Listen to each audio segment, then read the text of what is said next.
What's up, guys? Today we're going to check out Evil Dead Rise on 4K. I'm not going to talk about how good or bad the movie is, I'm just going to share my thoughts on the audio and video quality. Now let's go over a few tech specs. The movie was shot in 4.5K. It's got a 4K DI. It's rated R. Runtime is 96 minutes. Aspect ratio is 239:1, and the audio is in Dolby Atmos. If there's one thing that Warner Brothers does right, is it gives their movies knockout Atmos mixes. And we can see that right from the start how active this mix is. Right from the opening Warner's logo, you'll hear the thing swirl through your lower channels before it puts you right inside of a drone shot, which you can hear as it moves through the trees, and you'll hear things flying from front to back. There's also this shot at 5 minutes in where the drone moves from right to left, which kinda sounds like it's moving straight through your head. At about 31 minutes in, since it's an Evil Dead movie, there's a bunch of voices that are whispering all throughout your available speakers.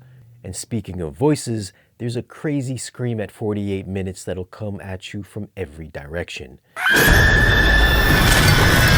It's also got a ton of really subtle background effects like a washing machine, doors opening and closing, people running around, demonic voices, and of course it wouldn't be a horror movie if it didn't have a few jump scares that lit your subwoofer on fire.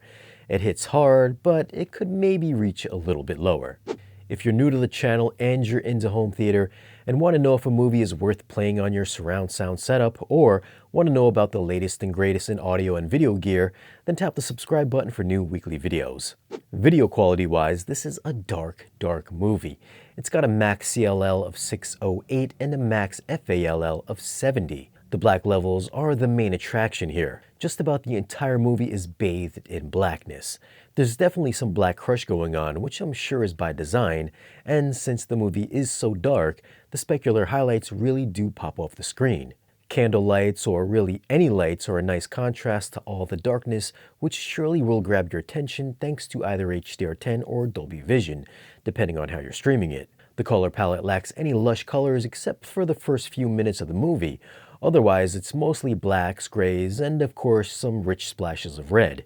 If you've got a lower quality LED TV, you might end up having a hard time watching this movie if it can't handle really deep shadow details, so beware. Now, since the movie was shot digitally, you do get that clean, crisp 4K look, which looks great for those really bright scenes, but can be harder to make out for the really dark ones. And since the movie is so dark, the effects blend in really well and doesn't come across all that fake. Overall, this is a great looking movie. It's not a real 4K showcase unless you want to just show off your display's black levels. It's clean, it's crisp, and I'm gonna go with an 8.9. For audio, if the visuals don't creep you out, then this Atmos mix definitely will.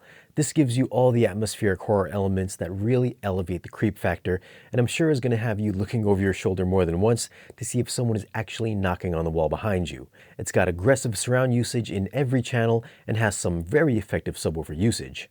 So I'm going to go with a 9.9. It's demo worthy. It'd probably be a 10 if it wasn't a stream. So even though I'm not a fan of horror movies, I'm gonna have to rewatch this again on disc just to see how much better it'll sound. Well, those are my thoughts on Evil Dead Rise on 4K streaming. Have you guys seen it, and what'd you think of the transfer? Leave your comment down below and let me know. Now, if you do want to pick up this movie, I'll leave some links for it down below in this video's description. As always, guys, thanks for watching. If you want, you can follow us on social media, and if you want to support the channel and get exclusive content or great discounts on audio and video gear, then stop by our Patreon page. Be sure to like this video if you found it useful, and subscribe if you haven't already. And I'll see you again in the next video.